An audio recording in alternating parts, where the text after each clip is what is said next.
everyone, this is MD Anderson recording again from the Motorhome Studios. Today I am moving on to the second Shaman Organization leader, who was Nicollo Machievelli. He was born May 3rd of 1469 and lived till June 21st of 1527. He also, like Leonardo da Vinci, was an Italian philosopher, politician, a diplomat, philosopher, humanist, and writer based in Florentine during the Renaissance period, which of course was started by Leonardo da Vinci. Nicollo Machievelli was actually the founder of modern political science. So he took a little bit of a different turn based on the strategy he took as the leader of the Shaman Organization mostly along the lines of political ethics, which I don't know if that really exists. I know he had the great idea for it. As we get more into it over the next few weeks, because I do plan on spending a week or two on Nicollo Machievelli.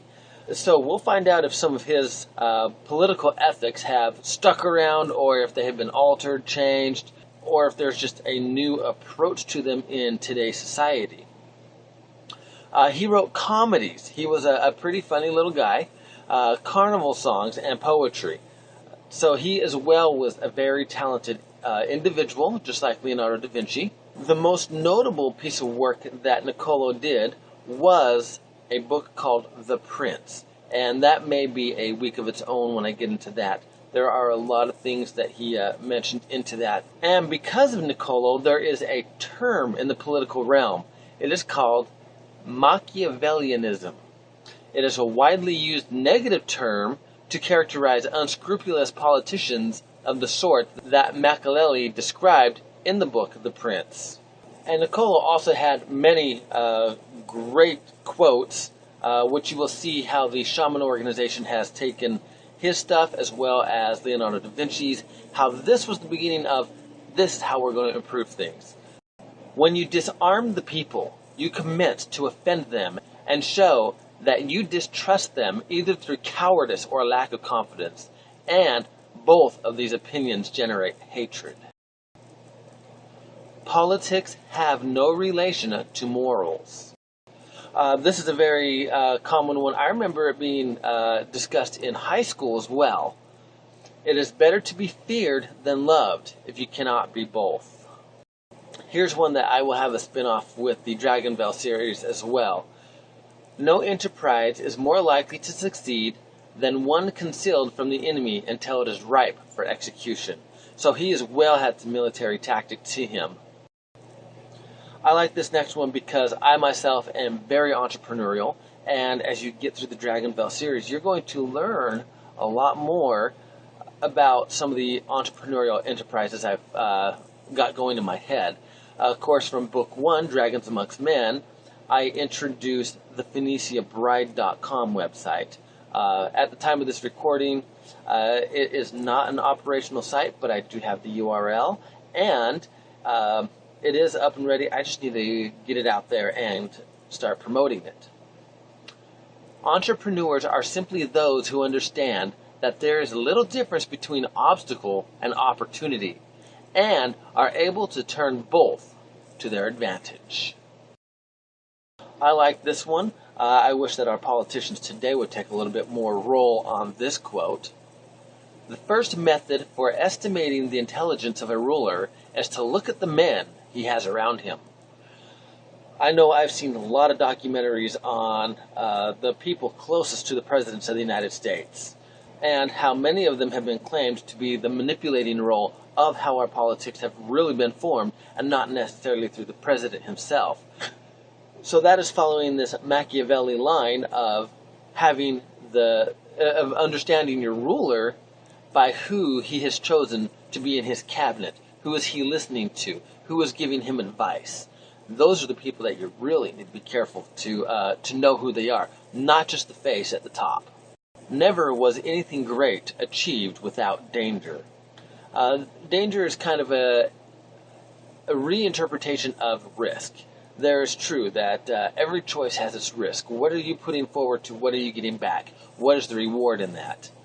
If an injury has to be done to a man, It should be so severe that his vengeance need not be feared.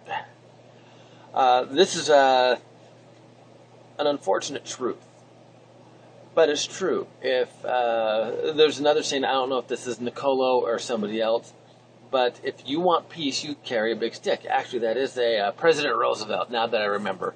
And that's the way you make peace, is by being the more powerful one to make sure that they don't want to attack you. So if they do attack you, you're going to make sure to create peace in the future, that you're going to make sure they don't want to attack you again. And that's a quote from Nicollo. This is a recurring theme of 3 different types of a classification. It seems that many of our great quotes from the past follow the same kind of theme. Leonardo da Vinci had one of the 3 kinds of something. Nicollo said there's 3 kinds of intelligence. One kind understands things for itself. The other appreciates what others can understand. The third understands neither for itself nor through others. This first kind is excellent. The second, good, and the third kind, useless. I like this one too. It's kind of fun to be the jokester, and so you're going to get a little bit of this one in there. I like to do this, and when somebody gets me on it, well, I've really got to give them credit, because sometimes I know I've got a practical joke coming back at me. It is double pleasure to deceive the deceiver. That's also something that is mentioned in the movie Maverick, towards the end, where the father and the son are in the bathtub, and they say there's no more religious experience than cheating on a cheater. I like that one too. Not a Nicollo, but still along the same lines of being the one to be the deceiver of the people who are doing the deceiving. So you are seeing there's a great personality here in Nicollo Machievelli. A lot of personality coming out in him. I'm not interested in preserving the status quo. I want to overthrow it. He believed in change. He didn't like things being stagnant, and that was something that, according to the Dragonvale series, he picked up from Leonardo da Vinci, who was always changing things. He was always making it something new or different.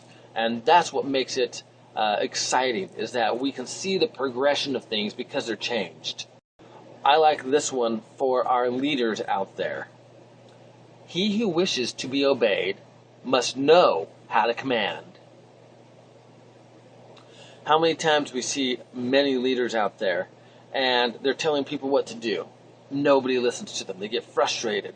I'm sure there's many of you out there who have jobs who your employer has told you to do something, and you didn't get it right because you thought you did it right, but they didn't give you exact directions.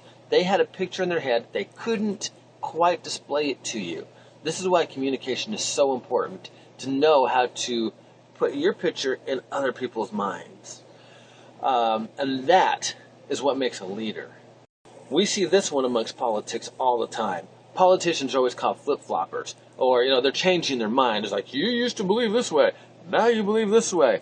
And we don't get straightforward answers from the politicians. Well, Nicollo kind of describes why that might be the case. Whosoever desires constant success must change his conduct with the times. So, some of these long-term senators, particularly senators, have put their vote one way depending on how the people have. Now they have their vote in a completely different way. Same words, different rhetoric, different vote. So they are constantly changing. They're jumping both sides of the fence. And it is to stay constantly successful. And there are some politicians out there who really aren't that great, but they win because they change.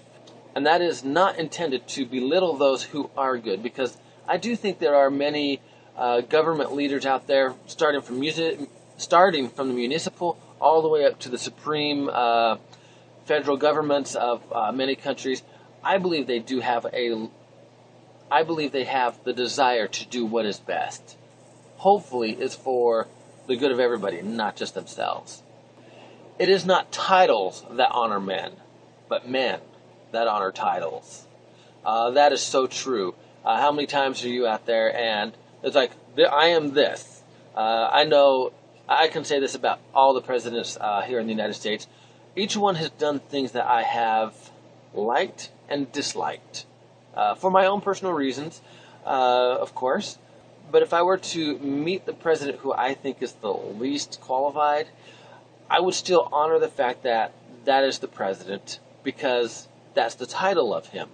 It doesn't mean that I respect his opinion or that I care about his politics or his agendas. At least here in America, it is my job as a citizen to voice that up and to vote. I don't like it when I hear people complain about what's going on with politics and government when they did not even show up to the elections. So that's a great thing for me being here in America, is I do get that ability to go out and vote and hopefully have some sort of influence in how the politics run. I'm sure we've seen this amongst ourselves going through school, work, business, competition between business to business. Men rise from one ambition to another. First, they seek to secure themselves against attack, and then they attack others. Typically, we would call that hypocritical. But Nicollo says that's kind of a way to survive. And I'd like to bring out a point. I know that I've got my hypocrisies. I'm always telling my kids, don't do that. But it's what I will do. Especially when I'm in the kitchen. I'm cooking. I'm using a knife. I say, kids, don't use the knife. I don't want you using the knife. But I use it all the time. So what makes a good parent is being a hypocrite. So that is all the time I have for you today. I'm excited to get more into Nicollo Machievelli as the next few weeks go on. Teach you a little bit about history, how I'm going to tie that into the Dragonville series, which is really starting to evolve and explode into something great. So, in the meantime, please make sure you push that button down there. It's called the subscribe button. Share it with your friends. Put it on Facebook. Put it on Twitter. Please, I would appreciate it. There's some great content that I study for each week to put these videos together. I hope that you can learn something, get a little entertainment, enjoy these few minutes that I get to share with you each week. If you have any comments, please send them in. I would be more than glad to address any comments, concerns, complaints, questions that you may have. But in the meantime, have another great week.